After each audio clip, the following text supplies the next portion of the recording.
अस्सलामुअलैकुम दोस्तों, आज के इस वीडियो में हम जानेंगे कि आज का यूथ परेशान क्यों है, क्यों वो फ्रस्ट्रेशन, एंजाइटी और डिप्रेशन का शिकार है।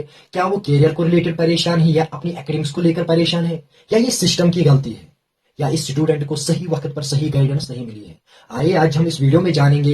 लेकिन वीडियो को स्टार्ट करने से पहले एक बात जरूर याद रखिए, अगर मैं कोई भी गलती, कोई भी चीज गलत इस वीडियो में बोलता हूं तो प्लीज आप क्रिटिसाइज, आप पॉजिटिव क्रिटिसिज्म कर सकते हो, क्योंकि सीखने की कोई उम्र नहीं होती। अगर मैं भी आपसे दो चीजें सीखता हूं तो मैं अपने आप को खुशकिस्मत समझूंगा। देखिए, एक स्टूडेंट को दो रास्ते मिलते हैं लाइफ में। एक होता है एकेडमिक रूट, दूसरा होता है जॉब रूट। रूट यानी रास्ता, हाँ, एकेडमिक यानी स्कूलिंग, हमारी कॉलेज, ठीक है, या हायर एजुकेशन, जो भी। देखिए,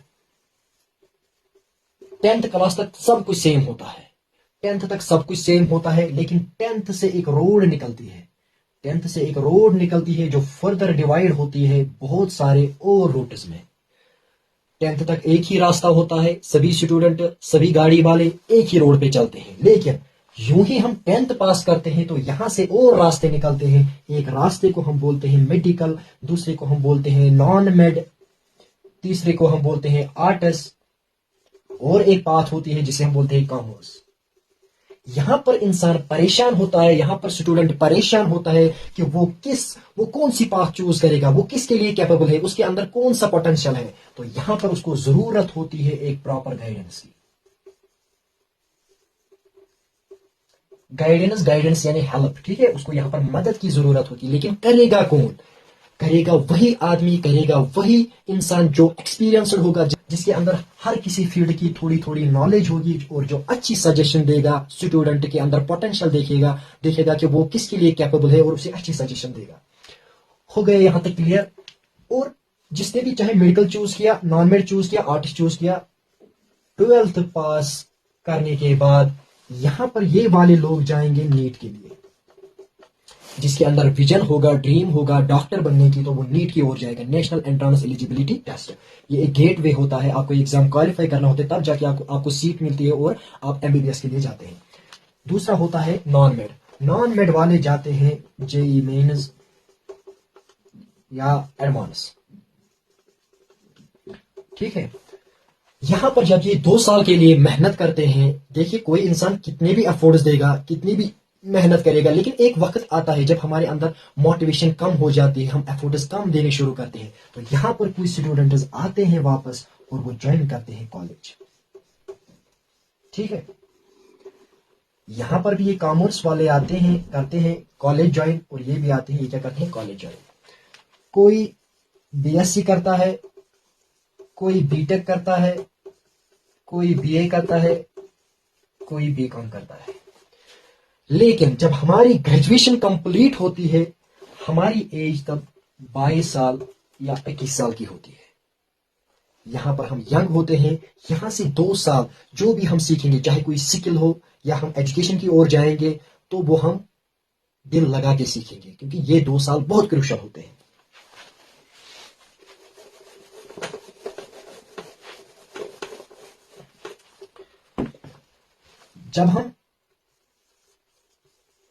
जब हम बैचलर्स डिग्री कंप्लीट करते हैं, यहां पर कुछ लोगों का शौक होता है, वो फर्दर स्टडी करना चाहते हैं और हायर एजुकेशन के लिए जाते हैं, तो वो लोग जाते हैं मास्टर्स के लिए, मास्टर्स डिग्री के लिए, ठीक है।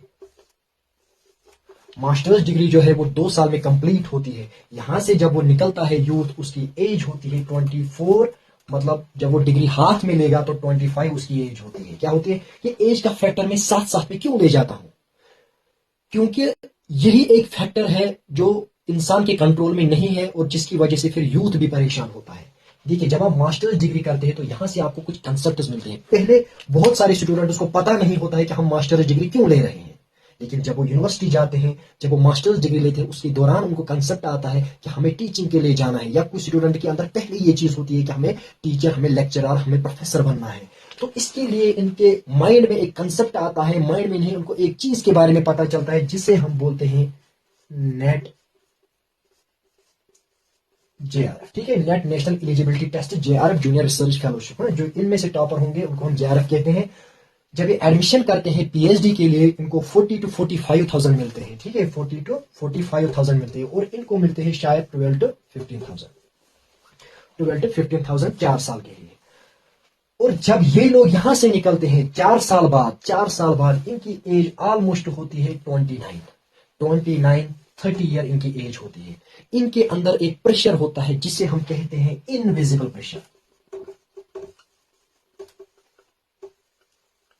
कि प्रेशर आता कहां से है? फैमिली से आता है, जो एनवायरमेंट जो सोसाइटी होती है वहां से आता है, और जो माइंड में कन्फ्लिक्ट चल रहे होते हैं उससे आते हैं। क्योंकि ये वो एज होती है जहां पर अगर गर्ल्स की बात करेंगे तो उन पे ज्यादा प्रेशर होता है मैरिज का।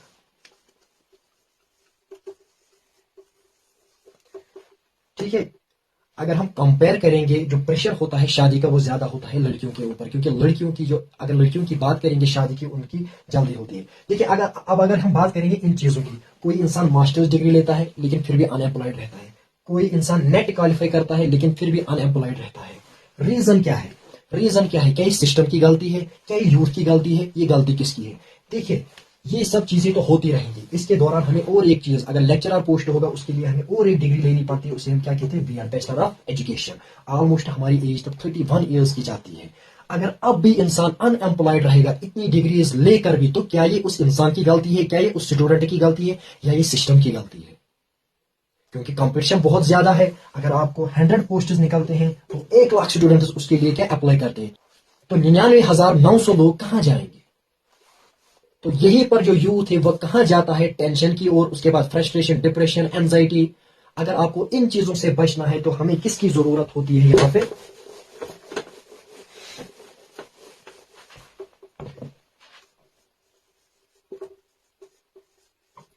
अब यहां पर है जिसने पीएचडी, जिसने रिसर्च अपना कंप्लीट किया है 30 या 32 ईयर की एज में, काफी परेशान है, यहां पर एंजाइटी है उसको, डिप्रेशन है उसको, परेशान है। ठीक है, अब छोड़ेंगे ये वाला रास्ता फिलहाल इधर ही, अब करेंगे जॉब रूट की बात। अब हम जाएंगे उन लोगों के पास जिन्होंने सिंपल बैचलर्स डिग्री ली थी। ठीक है, अब वो करते हैं यूपीएससी,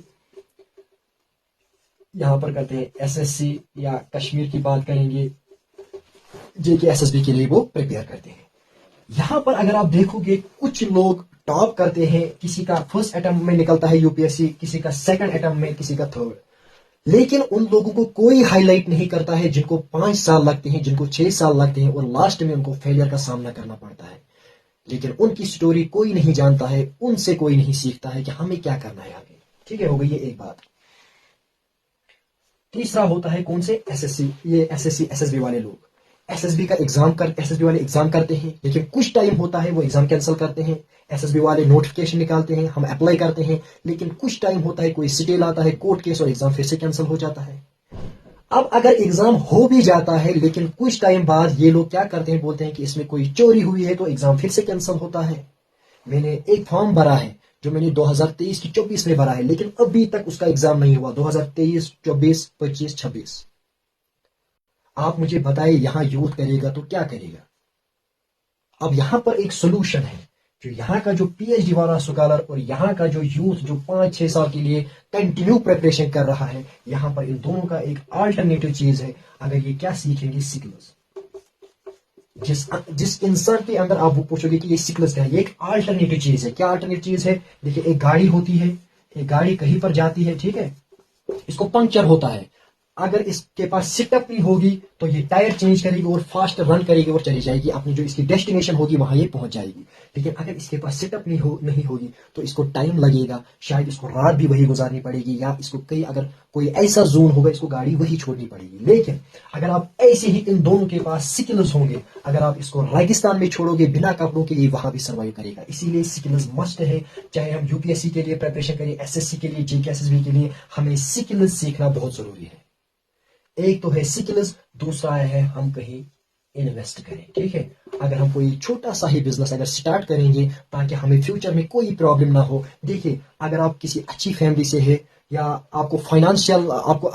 अगर आप फाइनेंशियली स्ट्रगल नहीं कर रहे, तो आप किसी भी फील्ड के लिए जा रहे चूज कर सकते हो। अगर आपको कामयाबी मिलेगी तो ठीक, नहीं मिलेगी आप फिर भी सर्वाइव करेंगे। लेकिन देखिए, जो लोअर मिडिल क्लास है, मिडिल क्लास लोग हैं, उनके लिए स्किल्स जरूरी है, और उनको बिजनेस के रिलेटेड नॉलेज देना भी जरूरी है। उनको बिजनेस के रिलेटेड चीजें दिन ब दिन और जाननी जरूरी है, ताकि फ्यूचर में वो लैग ना कर पाए और वो भी कामयाब हो जाए।